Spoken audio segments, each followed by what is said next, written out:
good afternoon. My name is Lisa Hancock, and I'm here to talk to you about Peacemaking Circles. I'm with the Southwest Conference Resolution Network, and we're just going to sit here and chat with Josh for a little while about what a peacemaking circle is. Yeah, I know very little, even though we both went to the same school and we got the same kind of background in conflict management and dispute resolution. I've never actually taken a class on the Peace Circle, so I'm very excited to hear about this. Oh, good. I thought maybe you had sat in on one before. I have not. You haven't? Let me tell you a little bit about it. What I love about it is that it is an old process, an old technique that is sort of making a comeback. When you think about it, we sat in the circles around the fire, ancient man did. We've sat around a kitchen table talking to our parents. We've sat around our coaches, our teachers, and we were actually in a circle. And the beauty of a peacemaking circle is that the work that goes into it, the participants have no idea. So you've got to have a circle keeper that really knows what they're doing. Yeah. I got my certification through a woman named Kay Pronis, who has written all the books on peacemaking circles pretty much. And it was a 32-hour certification, and it changed my world. It took me from just mediation, being a mediator, to being able to offer an additional technique on how to bring peace and understanding to people. Yeah. And do you find that that's something that people really kind of take to? Because I think for me, one of the issues that's facing the ADR, which is alternative dispute resolution, that industry, is people trying to buy into the soft science. Is that right? Yeah. Oh no, it's definitely the soft side, you know, and this is one of them, and it takes some getting used to, and I find that when I describe it, sometimes it can be off-putting to people when I describe the process, to people who are used to, let's sit down and hash this out and get through this quickly. Yeah. This is not a quick fix. This is a slower way of doing things. What I have found in the beauty of this process is that it gets to the real root of the problem. It builds trust with relationships. It shows people a new way of being together, because quite often when we're in conflict, we're used to being that way and we're used to, it's, antagonistic, and we're used to being, saying mean things to each other. And this is a new way of coming together. Do you find that that's a hard, I don't want to say a sell, but when you're talking to someone who's, there's conflict going on in their organization or in their household even, and you're doing a kind of a here's what we do, how long does it take for them to buy in to the process? Oh, I hear that all the time. So I get to travel with this, and I certify people in it through SMU and Abilene Christian University, and the University of Texas comes together and offers this class. Well, we're doing it once a year now in October, and so I certify people that way in this process. I hear people all the time say, I don't know about this, and then all I can do is have them sit in a circle with me, and it changes everything. So can I tell you a quick story? Yeah, please do. So I was teaching this somewhere. I can't even remember where it was, and there was a man who came in, and he had a coat and a tie on, and he was all, buttoned up and ready for class. And he walked in, and he found out there's a guest speaker teaching this new technique on communication. And he had he was all folded up with his arms, and it was like, yeah, sell me, prove me. I wish I wasn't even here. And so I had him sit in a circle, and I can't even remember what the question was. I think it was, I just wanted to introduce this process, so I kept it kind of light. But I said something like this: share with us a time that you misjudged somebody. And he started talking about his son and how he was packing for a trip, and how his son had come in the room and said, I wish you weren't leaving because I haven't seen enough of you. And pretty soon the man was choked up and couldn't talk. And he came up to me afterwards and said, you know, I had just rushed through this time with my son and sort of brushed this incident off. And with your question, I was able to sort of relive it. Yeah. And he said, you know, I'm going to go home and hug my kid and realize that I missed an opportunity to connect with my child that I could have done otherwise. And he said, I'm really a firm believer in this process now. But I have 100 stories like that. Yeah. I was teaching it at a high school one time to a leadership group, and there were a couple of kids over a course of 3 days. I probably conducted 200 circles. Oh, wow. And it was just back-to-back classes. And during those 3 days, 2 kids in that circle with their classmates admitted that they were considering hurting themselves. And so the teachers were able to call the counselors in and get these kids help. And for about 3 years, I followed these kids until they were out of high school, and they were doing well. And I don't know if they would have been around if they hadn't sat in that space and felt safe. So how do you, and this is something that you may have in your notes, but how do you build that trust? And I'm guessing they don't give you an infinite amount of time. No. I know that building trust when you're a counselor or a therapist takes a long time. It takes a couple of sessions, so that's like 3 or 4 hours over 3 or 4 weeks to build a trust like that. And you only have a small window in time. I might just have 2.5 hours. Yeah, you have a small window in time where it's all one thing. So I walk in the door, and within 2.5 hours, I have to be able to win your trust, win your respect, and then get you to the place where you need to be. And that's got to be what to me is an impossible challenge. I know, and I say that every time I do it. I say, how am I going to do this? But circles are like, and I hope I'm not offending anyone here, but they're like mental laxatives. Mm-hmm. If you create safe spaces, people will talk. And so there's a lot of work that goes on behind the scenes. There's a lot of prep. And I explain what the process is, and it amazes me every time. I have been disappointed very few times. People show up and want to share. And so the questions start off very, very easy, and they get deeper each time. But I've got to know that I have people's trust in order to go deeper each time. If I don't, they won't come. People won't come towards you unless they are facing you. So that's what this is all about then, is that you ask the people who are in the circle. And so would you invite groups in that have bad communication or they have like a toxic work environment? And you would invite that leadership team in who's having a hard time communicating, and that wouldn't necessarily even be about what they think the conflict is about.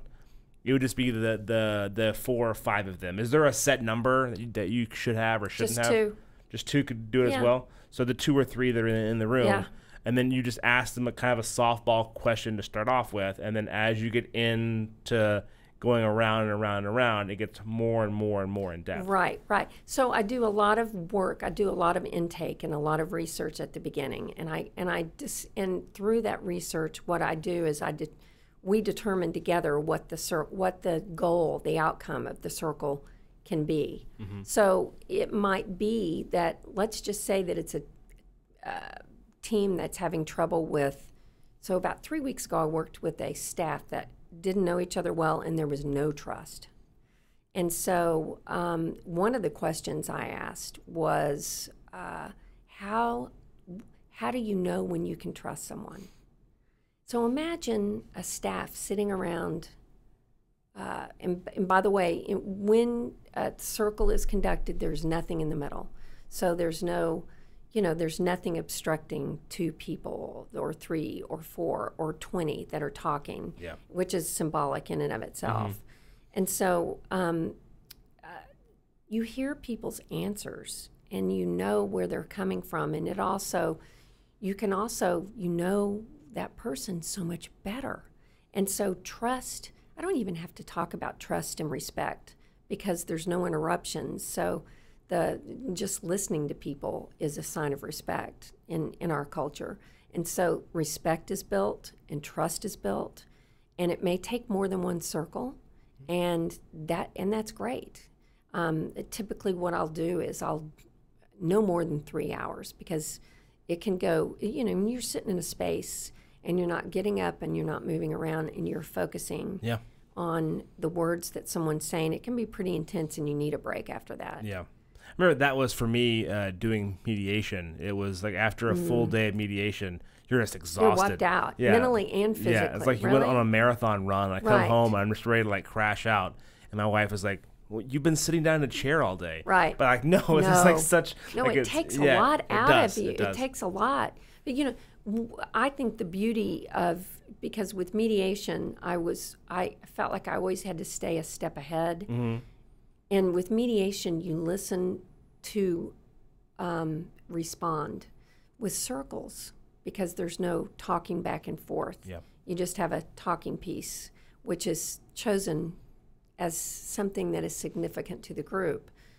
But you listen to understand rather than respond. I mean, it's just beautiful that you don't have to sit here and respond to something that somebody has said. You can take it in with your ears and your head and your heart. It's a really different process. That sounds very difficult for a lot of people to be able to do. I know even after a conversation that my wife and I have had, even after I finished my master's degree, when someone says something to me and I feel like it's an attack, I have this overwhelming urge to defend myself. And sometimes I can catch it, but more likely than not, it's coming out. Mm-hmm. And I come out, on the aggressive, right. Trying to defend myself and my cognitive, sure. Beliefs. And so it's one of those deals that it takes a long time for me to realize, oh yeah, I screwed up. Time to unpack everything and get back down to it again. Right. But so that would be probably a good way of going about it, is like not being able to respond. No. does solve that problem. It really does. It really does. And the questions are designed to meet the goals and the needs of whatever the process is that you're going through. But there's also you can do some fun in there that sort of can be a sort of a icebreaker. You can ask something like, when was the last time you had a really good laugh and what was it about? And that can also be a great way of starting to sort of allow people to just kind of sit and relax and unwind a little bit. It doesn't have to all be geared towards trust. It doesn't have to all be geared towards conflict resolution. Yeah. It doesn't have to all be geared towards learning. I mean, there's just so many ways that you can build this space. Well, that just seems like it's more about team building then and getting everyone on the same page. Well, and you may never get people on the same page, but what you're doing is you're building trust and you're deepening relationships. Yeah. And one of the little tools that I like to use, and I use it with mediation too, to get people to sort of function up at a higher level, is I ask this question. I say, when you are your best self, can you use one word to describe what that is? And then I have them write it on a piece of paper, and I have them put it in front of them. And then I say, okay, I want everyone to share their word, one at a time, and why you chose that word. And then I want you to bring that person to this space, because that's the person that I want to show up for everybody else and yourself. And it really does start things off at the very beginning in a different way than it ever would have before. Yeah. That's a great trick. Just a little trick. I'm going to steal that from time to time. You can do that. You can do it. Yeah. I got a mediation coming up in I think a couple of weeks. And it's going to be a tough one, and I'm going to use that. Yeah, it's one of those deals. I now understand more about the circle, and I think it's one of those deals that you can tend to kind of shrug it off as being too frou-frou. Kind of soft skills, soft skills. Thing. But a lot of ADR is soft skill. It's a very soft science, and it's something that you have to. I've dealt with most of my consulting career has been with people who don't buy into it. Yes. And so I do much more into the numbers. Like I go into the hard science of, I can prove to you that with a more positive work environment, productivity goes up by 15%. And when, right there. Yeah. And so, how are you going to get a more productive work environment? You're going to do it through building deeper relationships and trust and respect. And, I can have someone poo-poo this. Yeah. But sit in that space and let's see how you feel once you've sat in this space for 2 hours with people. Yeah. You'll come away a different person. Each circle gives people a gift. And everybody has a beautiful story to tell. And it is that sharing. And I don't know that we do that so much anymore. We used to sit around the kitchen tables at our grandparents' house and hear the stories. And, this is really all about slowing down. Yeah, and that was some of my favorite times growing up as a kid doing that kind of, and you're right. Like now with Facebook and with, social media and with the TV, you have, I think, 135,000 channels on TV. Yep. So at my house, we've cut the cord. Not the internet cord, but we've cut, we're not crazy. Right. But we've cut TV. We don't have cable. Wow. We have Netflix and that kind of stuff, and we can still have we have the antenna, so we can still get like Fox, and if something major happens, we can still tune in and find out about it. But for the most part, that was just a way of like decluttering our lives from distractions, and that's one of the things that I think that this would help you do is you're sitting down and you're decluttering the surroundings and the distractions that go into a conversation. Because a lot of times, and I think you'll agree with me, that when people are in a conversation, and sometimes I'm guilty of this too, is they aren't really listening to your response. They're just waiting for the moment to say their response. Exactly. So I'm waiting. They're not taking it in. No. They're not trying to understand. They want it. I think that so many times when we get in conflict, we want to be right. Yeah. Rather than anything else. and that doesn't do much to deepen the relationship or create respect or any of those things that are required of us being the best humans that we can be. Yeah. It does feel good. It does feel good though. Yeah, does it really? Yeah, it does feel good being right. For how long? It doesn't happen. And at what expense? Yeah, exactly. The expense part is the issue. Because then if you're right, then that means somebody's wrong, right? Yeah. I think I was telling someone the other day, they were asking me about the program going through, like what was like the biggest takeaway. And the biggest takeaway for me from the program was like one little aha moment where I realized that two people can view the same situation and have two different thoughts of how that situation went and both be right. It is amazing. Yeah. The whole role, and you just brought something up, this role of perspective. Knowing that, I think that conflict is around because we all think people see the world the way that, like I do, or the way that you do.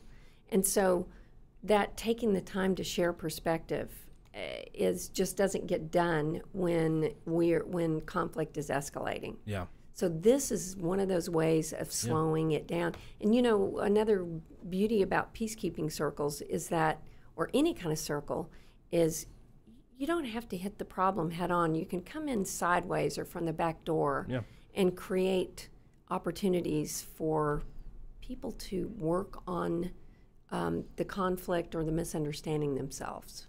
Well, and plus with this, with the circle, that you're not only are you seeing a bigger picture, you're learning about the person, and then you're learning how to communicate with that person. Yes. So even when you're long gone, 2 weeks down the road, 2 months, 2 years down the road, I know, hey, when I talk to Sally, I need to approach it differently because she doesn't take information the way that I do. Beautifully said. And so it's one of those deals that when you come in to an organization and you do one of these, not only are you helping solve an immediate need, yes, you're giving a long-term like growth and outlook that hopefully they won't have to call you in next week. I know. When another problem arises, you have those same tools, and yes, you'd be more than happy to come back in whenever they need you.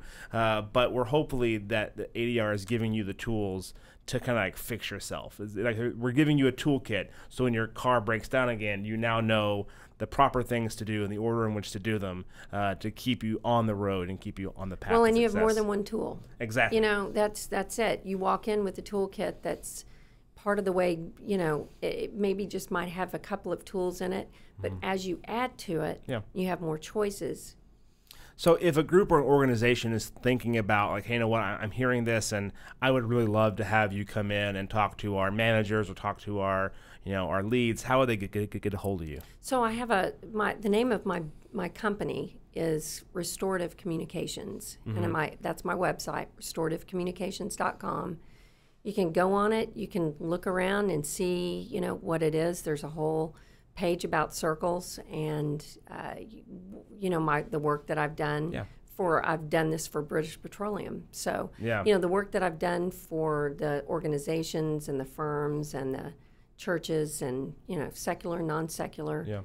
And send me an email. It's all on there, and my phone number is too. There you go. This is great. I highly recommend if you're hearing this and you're, you know what, this wouldn't be a bad way to go, even if there's not immediate conflict right now.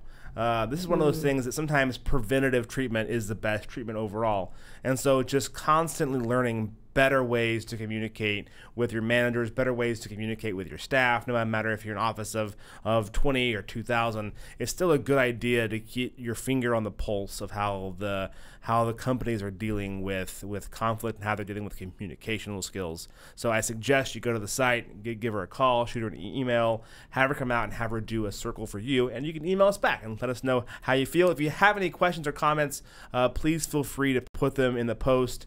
You can go back through and look at them, and she'll help answer all the questions that you may have. Thank you so much for coming on today. Josh. I appreciate this time. Thank you for the opportunity to share something that I love. Of course. All right. Thanks, guys. Thank you.